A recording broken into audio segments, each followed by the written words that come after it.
Good morning, everyone. Rev Darrell here in the place to be. Also, I guess now my name is the Dude. Don's always giving out his nicknames. Um, Happy Sunday, happy December.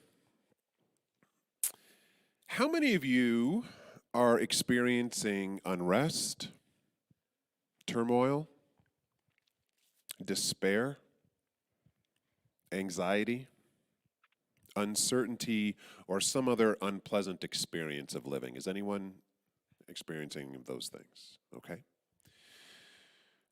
What is it that you would like to experience instead? Peace, like the song that was just sung so beautifully?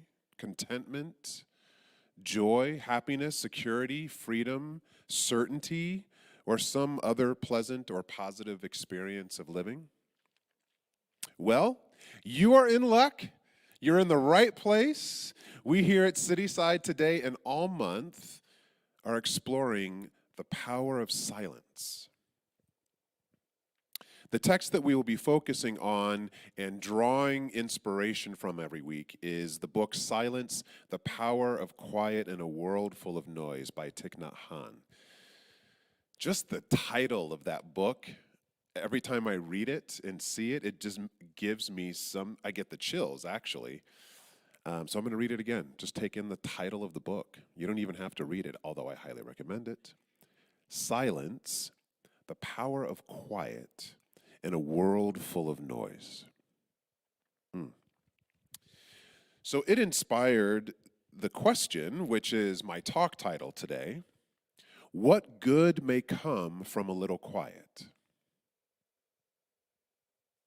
The general idea that is presented in the book and that I'm lifting up today in our talk is that pretty much 24/7 noise is happening. 24/7. Whether it's outside in your environment, in your world, or inside this beautiful thing called your mind. There's always some sort of noise taking place. And the noise isn't necessarily bad. However, it takes up a lot of space. And it takes a lot of energy to always entertain that noise. Would you agree?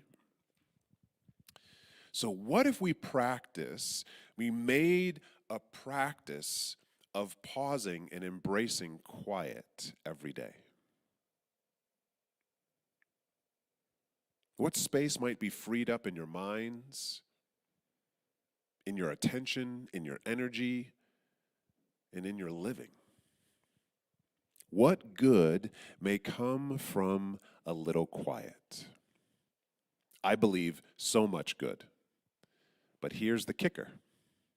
It's only realized if you actually try getting quiet. Dang. You got to work for it, y'all. Coming back to the reading, hear this. Silence is essential. We need silence just as much as we need air, just as much as plants need light. Our minds are crowded with words and thoughts. There is no space for us. I really want to kind of linger for a moment on the first two sentences there. Silence is essential. We need silence just as much as we need air, just as much as plants need light.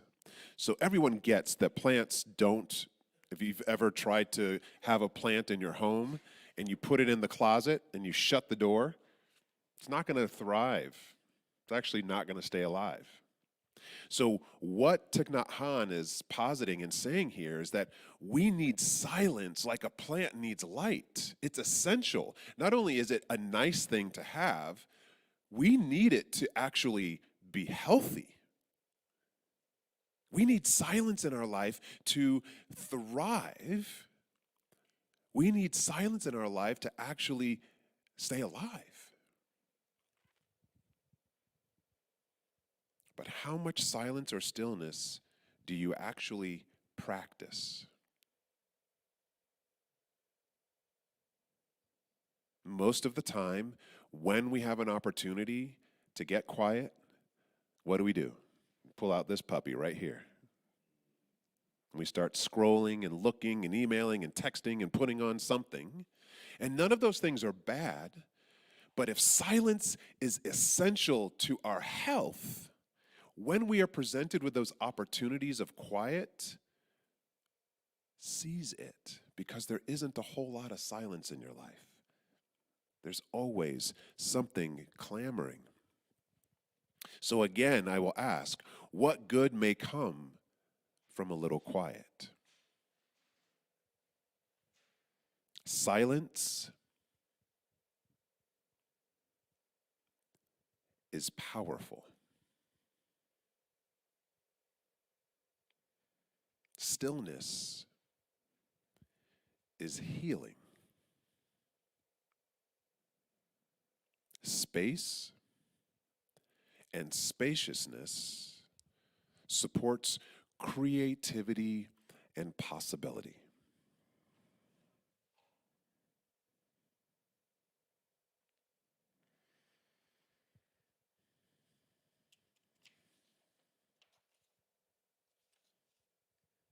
See what I'm doing here? Okay. The first practice today. Now, I have some quotes from the book peppered in and some of the themes and ideas. But as you know, if you've followed me for a while or heard me talk, it's always about practice, right? Because we can talk about stuff as much as we want, but most of the things that we talk about, most of the spiritual living that we desire, it's not an intellectual exercise. It's a living practice, right? It doesn't just happen above the neck. It's embodied. So the first practice today is listening with your heart as opposed to the mind. And some of you may be going, what are you talking about, Willis? My name's not Willis, by the way. That may not land for certain generations. If you don't know what it means, just Google what you're talking about, Willis, and you'll find out. Okay. Oh, sorry. Hey, people online, how you doing? This is not an opportunity for you to multitask. Stop looking at other screens. I'm sorry to neglect you. That's one of the biggest ways in our world today, in the virtual world, that we do not allow silence. And silence is not about complete quiet. It's about focus and concentration and being present. So, hi, I see you. Put down the other screen, turn off the TV, let go of social media other than this video, and we're going to listen with our hearts. What it means to listen with your heart is whatever it means to you, but I'm going to ask you a question, and we're going to go silent and see what's there. Listen with your heart. So maybe even bring your hand to your heart. Just connect below the neckline. This is not an intellectual question. There's no right or wrong answer. What good may come from a little quiet in your life?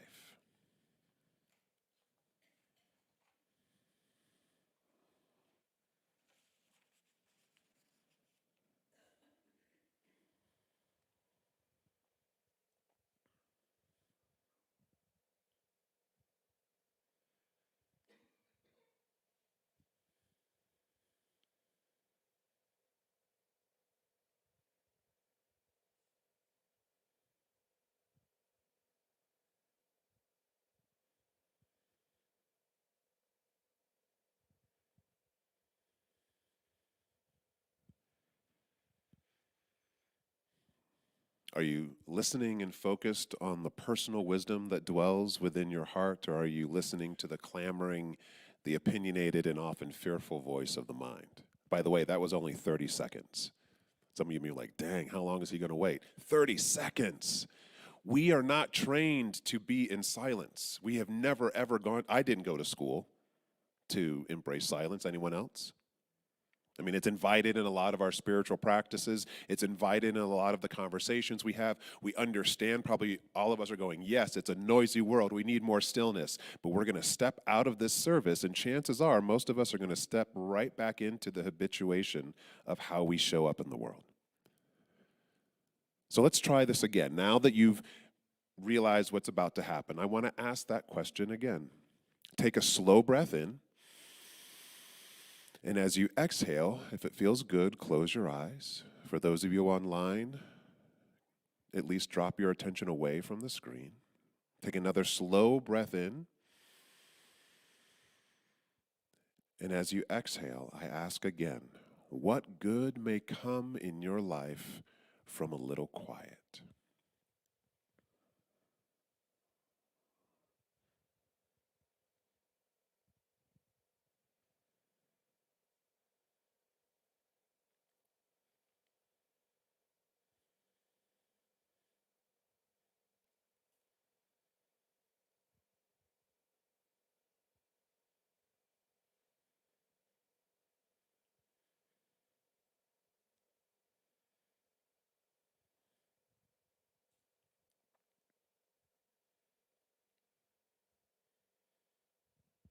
The challenge with silence is that things don't go quiet immediately. Did anyone have a different experience of listening from the first to the second time I asked that? So here's one of the things that you got to understand about you as a human being is that oftentimes we think and expect something needs to be a certain way, and then when we give ourselves license to actually receive something in any way, it's very different, right? That first time when I said, put your hand at your heart, breathe in, breathe out. What is your life possibly like if you add in some silence? Then all of a sudden the intellectual mind tried to like put together all this stuff, and then we circled back just in a couple of minutes and asked the question again, and there was a different preparedness, a different readiness. So you're not perfect, nor am I. We are here to practice. Life is not a performance. So we need to come back to these exercises over and over again and give ourselves a little bit of kindness and compassion as we do these practices. So the challenge with silence is that we don't go quiet immediately. And we may not ever go quiet at all. Even though I wasn't talking, there's still a little bit of a hum from the lights back here. Hear it? If you listen really intently, there's probably some sounds. If we waited long enough, one of the trains would go by. All of that is okay. It takes time for us to slow things down. It takes time, energy, and actual effort to get quiet. Many people think that silence and quietness and stillness is a passive exercise. I beg to differ. It is very, very active. It requires your attention. It requires patience with yourself. It requires compassion and surrender, kindness, love, trust, and probably a little bit more patience. Silence is not something that most of us received any training in, as I mentioned. So how do you practice silence? Thich Nhat Hanh goes on to say that silence is ultimately something that comes from the heart, not from any set of conditions outside of us. And I'll add, no certain set of conditions within us. It's not an intellectual exercise. He further says, living from a place of silence doesn't mean never talking, never engaging or doing things. It simply means that we are not disturbed inside. There isn't constant internal chatter. If we're truly silent, then no matter what situation we find ourselves in, we can enjoy the sweet spaciousness of silence. So how do we practice the sweet spaciousness of silence? Especially in this noisy world. We practice mindfulness. That is the thing that Thich Nhat Hanh has championed his entire life. Mindfulness. What is mindfulness? The general definition is paying attention to the present moment on purpose in a particular way, non-judgmentally. Does it mean that you don't ever judge? No. It means that you don't hold on tight to those judgments. We always have opinions. The ego is never going to be completely quiet. But there's a part of you that is not the ego. There's a part of you that is not the opinion. And the practice, again, coming back to this, mindfulness is the practice of paying attention to the present moment on purpose, so with some intention, to the best of your ability. So that is the way that we touch upon this sweet spaciousness of silence, is through mindfulness. Mindfulness is not necessarily only for the meditation cushion. How present can you be to what you are doing? That is what mindfulness is. So if you're going to get online and you're going to scroll through social media, how present are you actually being to enjoying the experience of looking at whatever you're looking at? Or is there a part of you that's craving whatever you're looking at? Is there a part of you trying to figure out, how can I create that post like that? Again, it's not bad, but you're not actually present to what you're doing. Does that make sense?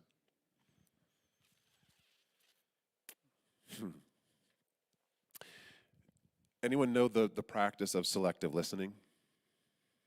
I'll say it again for those of you who are doing it just now. Anyone know the practice of selective listening? Yeah? Do you have people in your life that are selective listeners? Would anyone call you a selective listener? Hey. Well, here's the deal. You know that you can practice selective listening with yourself. You can practice selective listening with yourself, just like you do with others. When you don't want to really pay attention to what they're talking about, you're there, you hear them, but your attention is on something else. Maybe it's the phone that you're looking at. Maybe it's the food that you're eating. But you are selectively listening. You are choosing consciously to not be fully present. On some level, with the relationship in our mind and mindfulness, you are being selective with your listening to your mind and the chatter. Does that make sense? You can do the exact same thing that you do to everyone else to yourself. Mindfulness is paying attention. Right now, let's try it. Bring your attention down to your feet. Feel the sensation of your feet in your shoes. Just feel it, notice it. Just because your mind is clamoring on about something doesn't mean you have to listen to it. So you can practice mindfulness any time of the day. When you're washing dishes, wash the dishes. When you're eating something, actually experience eating it. I've noticed how much I eat on the couch and walking around my house. I'm taking a practice, especially with lunch now, of sitting at the table and eating my lunch for the sake of eating my lunch. How often do we do that? That is a way of practicing silence in a noisy world, being mindful, being present to what we're actually doing. When you talk to someone, listen to them. Don't try to come up with a response. That is not active listening. That is passive listening. When we practice mindfulness in meditation, which I like to say that meditation is simply disciplined mindfulness. When I teach in the corporate setting, that's the way I like to set it up, because we have all these ideas of what meditation is supposed to be. We're supposed to have this out-of-body experience. The mind's supposed to stop. We're supposed to be able to see forward 30,000 years and understand the cosmos. Come on. Meditation is simply the disciplined practice of saying, for the next 2 minutes, I'm going to focus my attention on X. And for 2 minutes, to the best of your ability, you do that. And actually, the exercise is not necessarily staying in one spot. The actual practice, the reps that you're doing, like a push-up, is each and every time your mind wanders away from X and you recognize you've wandered, you come back. Over and over and over again. There are moments of silence that are actually quiet and still and seemingly nothing. But to practice stillness and silence in our life, it is about being mindful and present. Sometimes when we're present, it is quiet. Sometimes when we're present, it isn't quiet. But it's still the same principle that you are present to what is.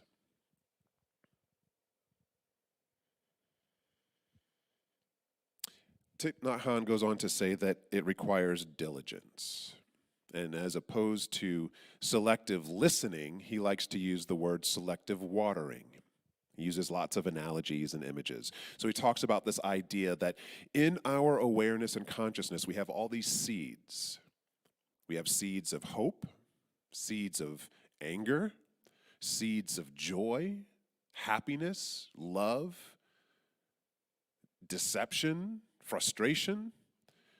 And his question is, what are you watering? And he challenges us to be selective in our watering. How much watering are you doing to frustration?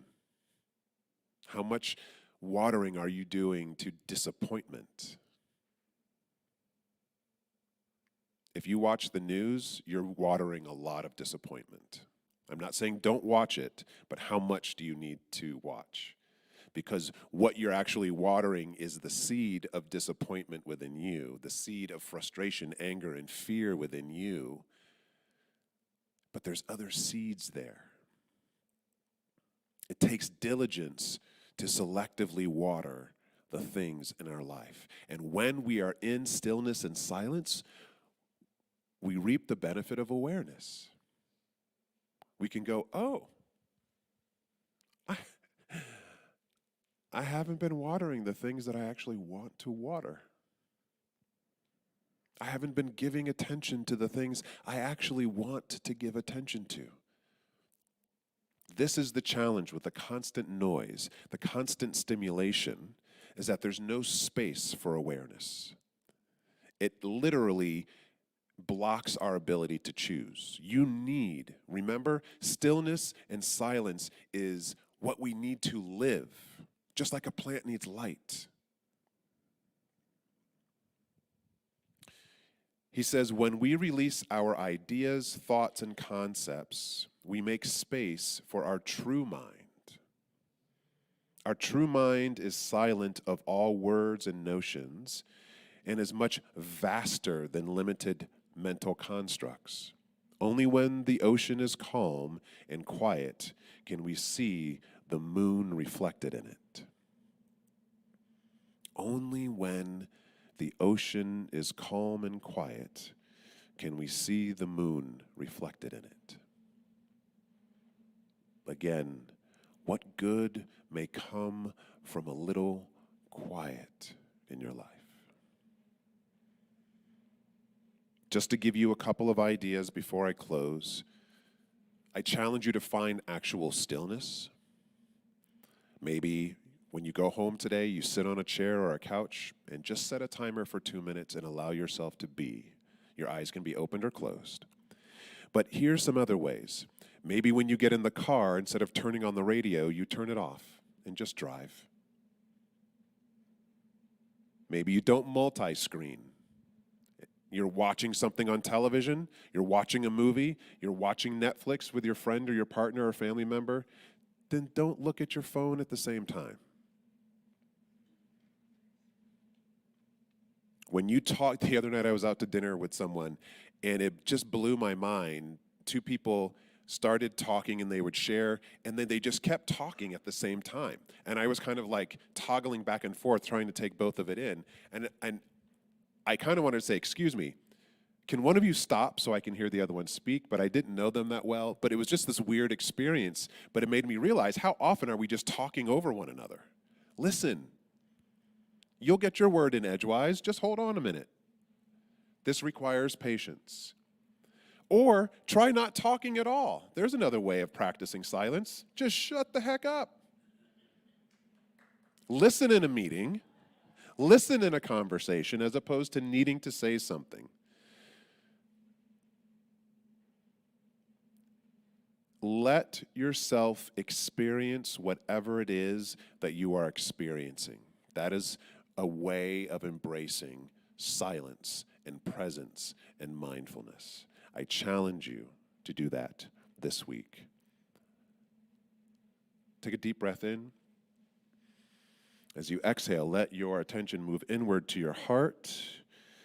As we close with a moment of spiritual mind treatment, I am not coercing your mind to do anything, but we are speaking words of specific intent right now to open up something in our minds, in our hearts, and our entire beings.